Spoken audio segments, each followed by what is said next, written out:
mais a velocidade para fazer o contra-ataque.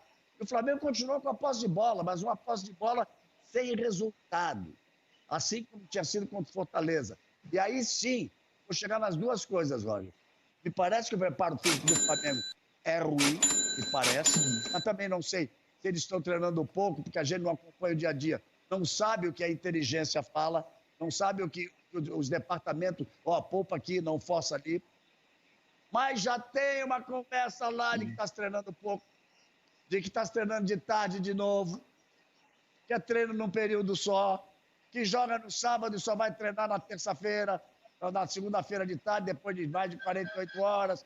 Tem toda uma conversa, você conhece bem como é que é, mano.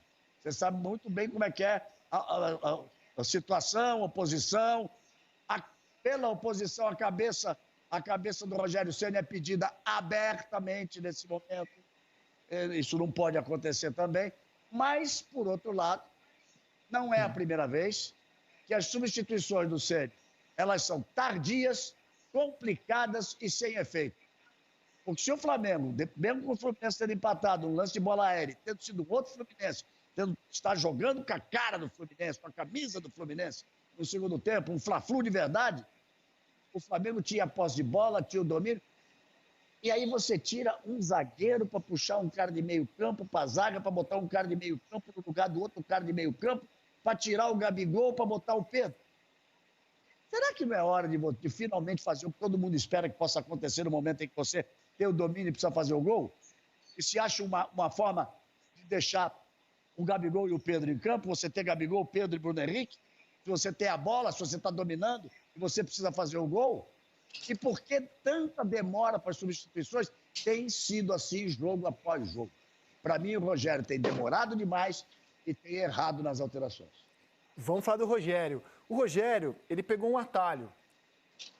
Pela segunda vez consecutiva. No ano passado, ele larga um trabalho muito consolidado no Fortaleza para tentar ser campeão da Copa do Brasil com o Cruzeiro. Ele assume o time na semifinal da competição, no segundo jogo da semifinal. Chama isso de atalho. Esse ano é a mesma coisa. Ele abandona o Fortaleza e pega o melhor elenco do Brasil, que estava vivo em 3 frentes: Copa do Brasil, Libertadores e Campeonato Brasileiro. Até agora, a mudança que o Flamengo fez, ela não surtiu efeito positivo. Pelo contrário, se você analisar o que foram os 26 jogos do Domenech Torren à frente do Flamengo e o que são os 11 jogos do Ceni à frente do Flamengo, o aproveitamento caiu. E não caiu pouco, não, caiu bastante. O Domenech foi demitido do Flamengo com aproveitamento de 65% em 26 jogos. O aproveitamento do Rogério é de 48% nesse momento, com 4 vitórias, 3 empates, 3 derrotas. E vejam, 17 gols marcados, 15 gols sofridos, apenas 2 de saldo positivo. E eu quero exibir aqui, Serginho, os jogos, esses 11 jogos do Rogério à frente do Flamengo, porque já faz um tempo que o Rogério, embora não tenha tido pré-temporada, já faz um tempo que ele tem uma semana para trabalhar de intervalo nos jogos e a gente não consegue ver uma melhora. Quando o Rogério troca o Fortaleza pelo Flamengo, ele meio que aceita entrar no olho do furacão, entrar nessa cobrança, que se desse errado, é óbvio que ele ia ser cobrado, né? Porque ele topou esse desafio. Ele estreia contra o São Paulo na Copa do Brasil, perdendo de 2-1. Depois ele joga um jogo contra o Atlético Goianiense em casa, fica no 1-1. Aí o São Paulo ganha no Morumbi por 3-0. Depois ele consegue uma vitória sobre o Coritiba, empata na Argentina com o Racing 1-1, empata por 1-1 no finalzinho do jogo, é eliminado nos pênaltis.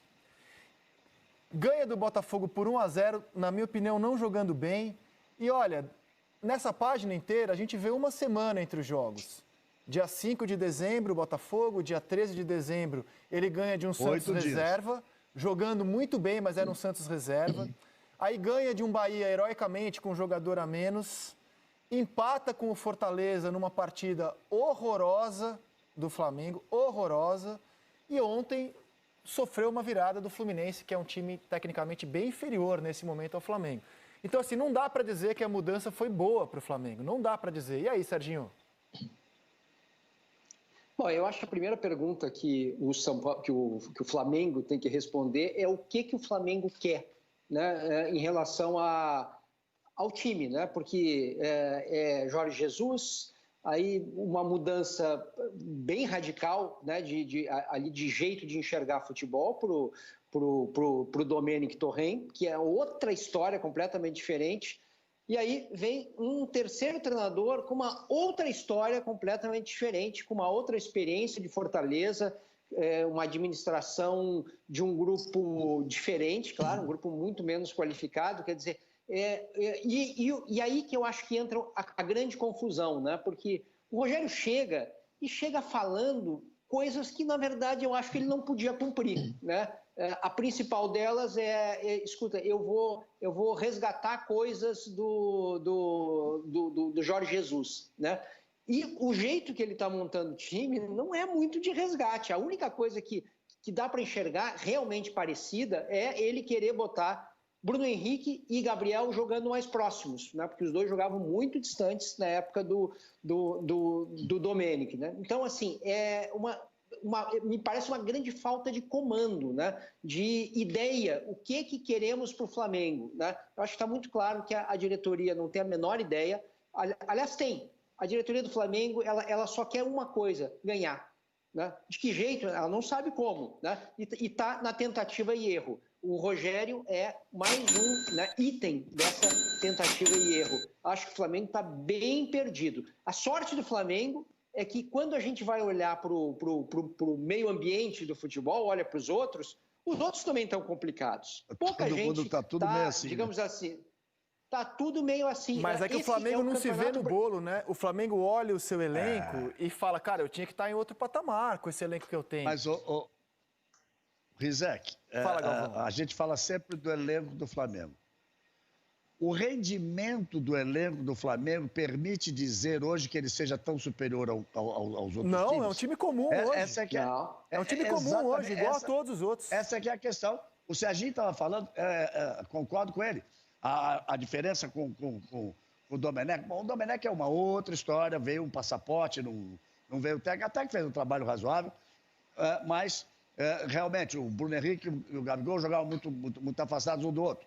O Gabigol teve contusões. Mas ontem também eles jogaram afastados.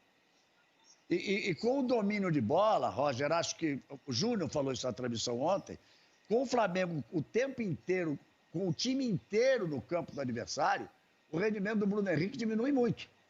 Porque quando o Flamengo traz o time, a sua linha de marcação para trás, e ele passa a ter a possibilidade, e com o Jesus isso funcionava de forma maravilhosa, a velocidade do Bruno Henrique pela esquerda, o Gabigol fechando da direita para o meio, isso a gente não viu. Viu um Bruno Henrique sem ter como jogar, porque ele fica marcado por três coisas. Ele fica marcado pela linha lateral, pela linha de fundo e normalmente os dois zagueiros, são quatro ali. 4 elementos a marcá-lo e o jogo dele é de velocidade. Então, também não vi isso. Não, fala, Roger. Não, você tocou num ponto interessante, que foi a distância dos dois jogarem ontem, né? E ontem o Eric, que estava com a gente na transmissão, trouxe a informação de que, em cima da cobrança feita no rendimento do Everton Ribeiro e por onde o Flamengo vinha jogando, que ele priorizava sempre o lado esquerdo, com a Arrascaeta, com o Bruno Henrique, com a ultrapassagem do Felipe Luiz, ou a manutenção da posição do Felipe Luiz por dentro e dando espaço para o Bruno Henrique usar a lateral, né? Que tinha mais entendimento, mais jogadores flutuando por aquele setor, e o Flamengo forçava muito a jogada pelo lado esquerdo. De que, a partir disso, principalmente com a caída de rendimento do Everton Ribeiro, ia ter que colocar alguém por ali ou tentar fazer com que o jogo fluísse mais pelo lado direito. E deu para perceber que o Gabriel vinha muito buscar o jogo pelo lado direito. E isso tornava a distância muito maior entre ele e o Bruno Henrique. O Flamengo até criou algumas possibilidades. Sim, criou algumas possibilidades.